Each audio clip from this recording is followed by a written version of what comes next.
Hey guys, welcome to La Cocina, and today I will be making homemade pretzels in a very simple way.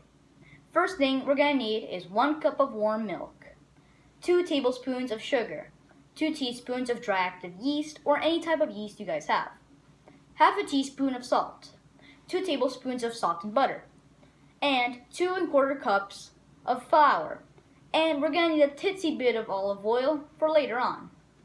Now, we're gonna be needing a plastic bowl, not a metal. Yeast doesn't like metal. So, hey ghost that lives in this house, can you pass me a plastic bowl? Ooh. Well, okay then. So, we're gonna need a plastic bowl. And people would recommend a whisk. I do like whisks, but I like this. It's a potato masher, I'm not sure. Well, I'm gonna be using this because it mixes more and it's easier. So first thing we're gonna be needing is our warm milk. Please, do not use cold milk. It will take a little longer. So we wanna add the 1 cup of milk. We're gonna be adding a cup of milk. We're gonna be needing our 2 tablespoons of sugar and our 2 teaspoons of dry active yeast or any type of yeast, like I said. So you want to drizzle on top and make sure to get all of the milk. And we want to let this sit for around 10 minutes. So I'll be back to you guys when 10 minutes is done.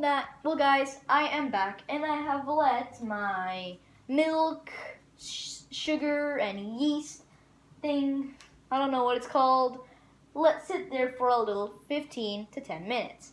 Well, I recommend putting it near the oven or a warm area. If you leave it in a cold place, it can take 30 minutes plus. Since I left it over there near a warm area where the oven is, it only took around 15 to 20 minutes. So, we want to get our liquid, and it's supposed to look like a milk with bubbles around the corner. Not big bubbles, just tiny little bubbles. If you see one, that's all you need. Now, we will be adding our half teaspoon of salt. Now, we need to add our 2 tablespoons of salt and butter, not melted. And just use your hands. You're going to be using your hands to knead the dough later. So, get them in there. And I did tell you guys to use 2 1/4 cups of flour, but I use half of it first.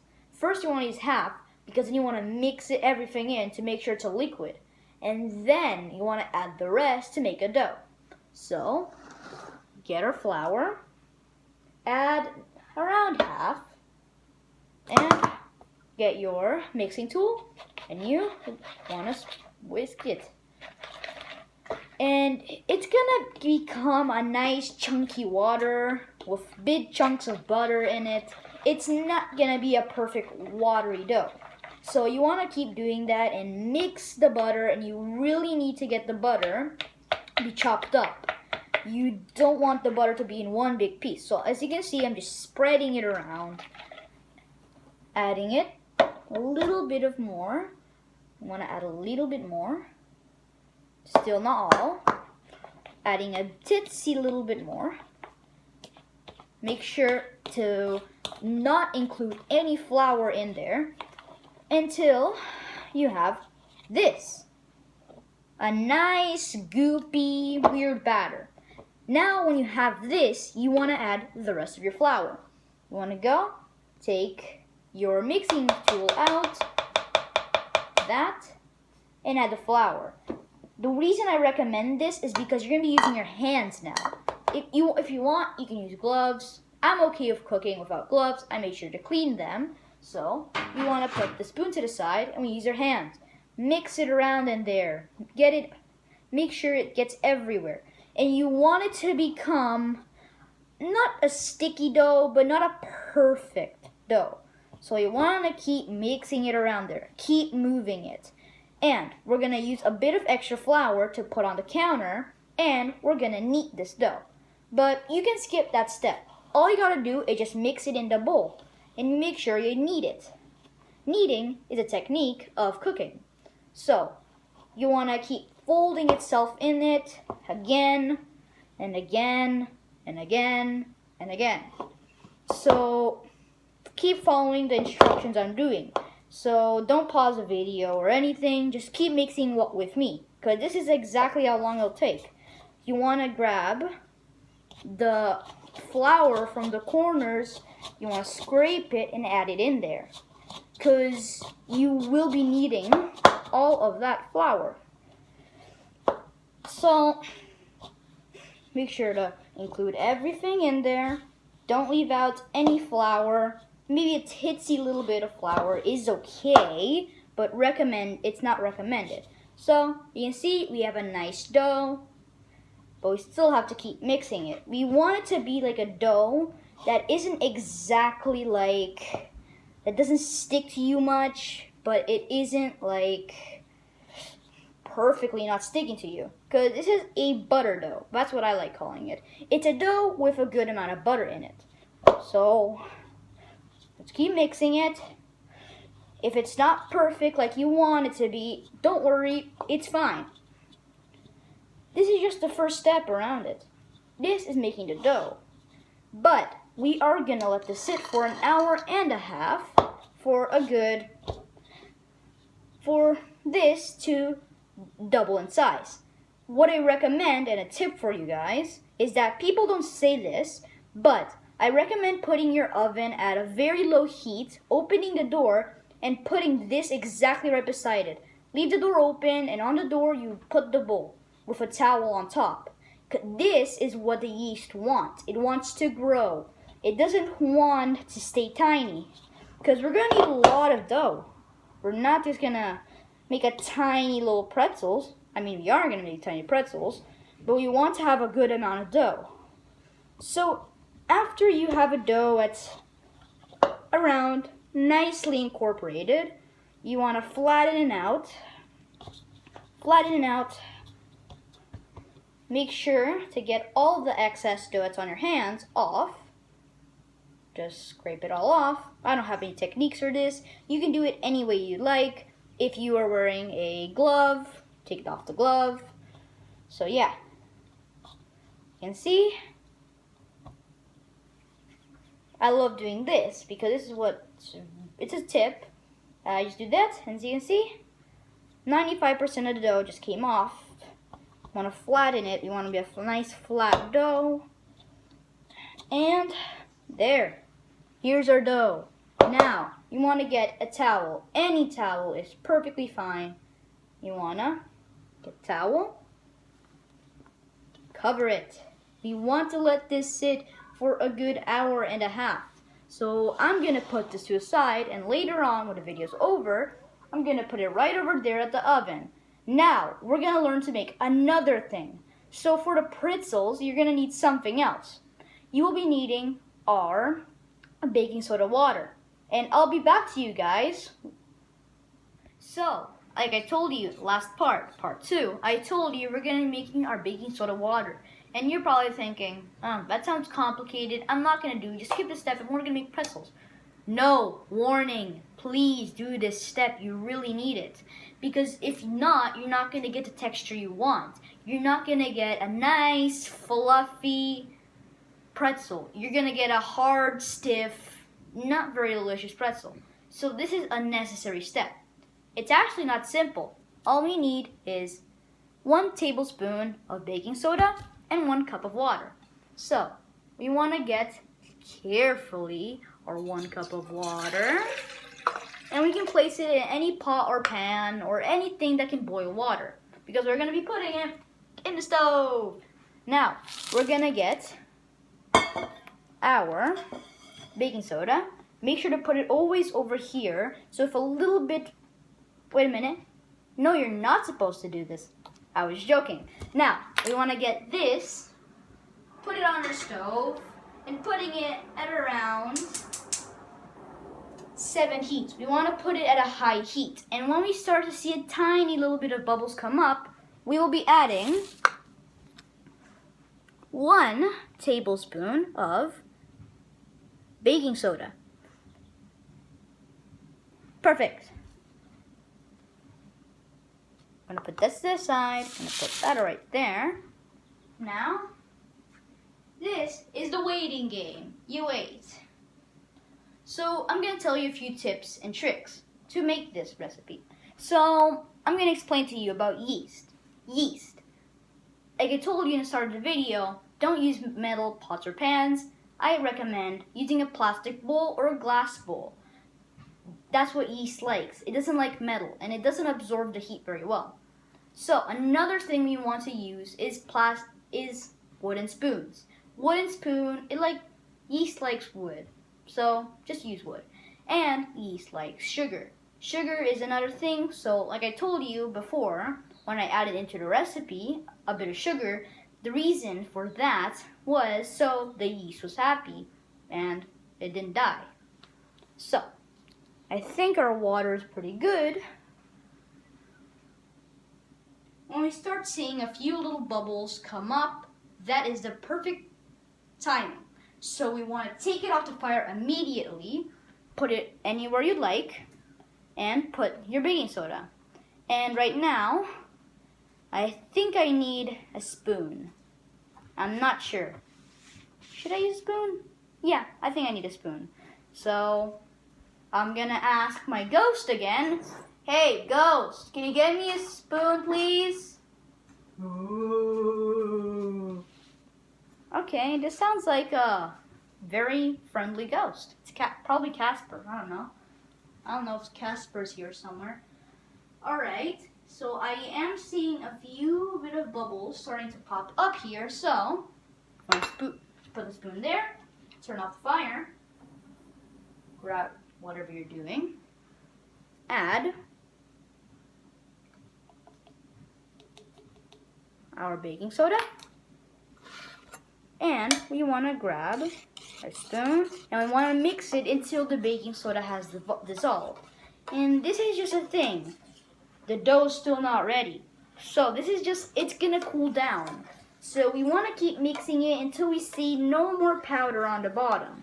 After it just looks like normal water, we're gonna let this sit and let it cool. And I'll be back to you guys when the dough is over. Well, I am back. I have let my dough sit for 2 to 3 hours in a warm place, and let's see how it looks. Take that towel off. Perfect. It has doubled in size. That's exactly what you want. If your dough has not doubled in size, it's perfectly fine. Just leave your dough a little longer with a cover on it for an hour. And I think it should be perfectly fine. But before we take it out and make our mini pretzels, we want to put this to a side. We want to get some flour, sprinkle it on our countertop, move it around so everything gets covered because these might stick. That's the only thing that's the only thing that might happen. So, after spreading a nice layer of flour on our countertop, we want to grab our spatula and we want to go in to the sides. As you can see, that's what you want to do. You want to go into the sides till all the sides are not sticky into the bowl anymore. Perfect. Now, you want to grab our bowl from the bottom. Make sure to scoop everything out while you're doing that. You don't want to leave any of it. Scoop it out gently. Now, we want to get our dough. Put the bowl to the side. Put this gently down. I'm just going to take this off so then I can knead the dough. And now, we have our dough. So we don't want to do much to it. So we're just going to flatten it out. Make it into a circle. That is what we want.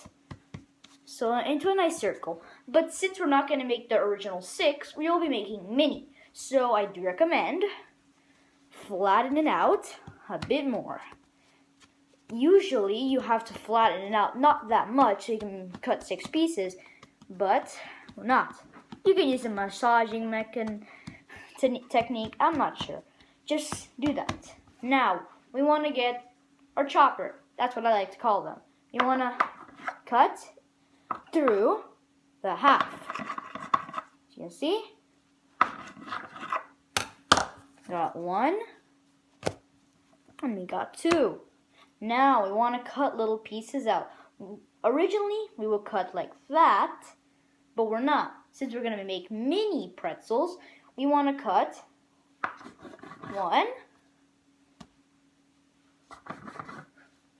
2, 3, 4, and 5. Now let's grab our other dough. 1, 2, 3, 4, 5, and 6. We got an extra one. Not bad. So now we have all of these mini little doughs. We want to put them all to the side except for one, because we're going to make these one by one. You don't want to rush them. Put them all to the side. Now, the way we make pretzels is, first you want to roll it out in your hands like this. Make sure you make like a sort of a hot dog shape, and just keep doing it around like that. Now you want to throw it on your counter, and you want to stretch it out like if you're playing with Play-Doh. If you don't know how to do this, just practice with a Play-Doh. Get a Play-Doh and keep rolling it out. It's very simple, and you don't need much space. So, I don't need to tell you how long exactly it has to be. It could be any size. It depends on how you like your pretzels. You like them a big, bulky pretzel, or you like a nice, long, thin. I like medium. I like a nice, thick pretzel while it's being skinny. So, as you can see, we have the size of around an arm. So, we first want to get it into a horseshoe shape. Now, make sure, as you can see, it's stretching in. So you want to make this quickly before it stretches all in. So you want to cross one. Cross one over. Twist that. Make sure it's a big circle. And you throw it in. Do that. Flip it. And voila. Oh. So you want to press it down a little bit till both of the doughs connect. As you can see, like that. Both doughs are connecting. And you got yourself a mini pretzel. Perfect. Now, we go ahead, make the rest. After you made one pretzel, you're going to have to do this. Since we're going to bake them, I would recommend one of these. It's just a simple pot, or I don't know what it's called, but you can use many different types. Any are fine. I recommend some butter, especially this kind. We don't like the other butter that you melt would be perfectly fine, but I do recommend this one. And we really want to keep this one refrigerated because like the other butter, this one is not good to keep out of shelf. So we have to keep this in the fridge. So you guys can do this any way you like. Since I'm not, ew, it's gross. I like eating my finger, dip it, and make sure it's clean. Or you can do the brush technique, which is a bit more simple. You get a kitchen brush. You get it in there, and you paint. Not really. You just want to coat all of it with this butter. Just keep doing it, because that's how you do it. If you have a wax sheet, you can use that. But I don't have a wax sheet, so I'm going to be using some butter. Very simple step. And another nice touch is adding a little bit of flour. Tiny little bit, not much, just to coat the bottom. As you can see, I have coated around all of it. After you coated all of it, you would say, just put it simply back on. But no. You guys remember the baking soda water? I have put it in this. Let's put it to the side. Let's get our mini pretzel. You wanna This is going to sound crazy, but dip it in there. Let this sit for like 5 seconds. Take it out. Make sure to keep its shape. So, put it on your tray. Make it look pretty. And perfect. The first one. Now, you make all the rest. When I'm done making all of them, I'll come back to you guys. Well, we've made our pretzels and they look delicious. And actually, they grew while I was waiting. Whoa, who would have thought? So, I'm gonna put my oven to 450. And I'm gonna wait until it gets there. And when it gets at 450, put them in there for a good 9 to 10 minutes. Make sure to put an alarm to remember. So after that 9-10 minutes is done, it's good. But if you think that's too much, make sure to keep an eye on it. When it's golden brown, then you can take it out. So, back to you guys. Well, after putting them in the oven for 9-10 minutes at 450 degrees, we have got these beautiful little pretzels. I put a little bit of butter. It's optional. I love putting butter on pretzels. You just melt any salted or unsalted butter, whatever you'd like, a kitchen brush, and paint them. And add a pinch of salt, any type of salt. Kosher salt, fine salt, chunky salt, any type of salt you'd like. But the best one out of all is pretzel salt, which I don't have, but I just use normal old salt. Well, we got these delicious. Well, thank you guys for watching this whole video, and I hope you guys enjoyed this recipe. Au revoir.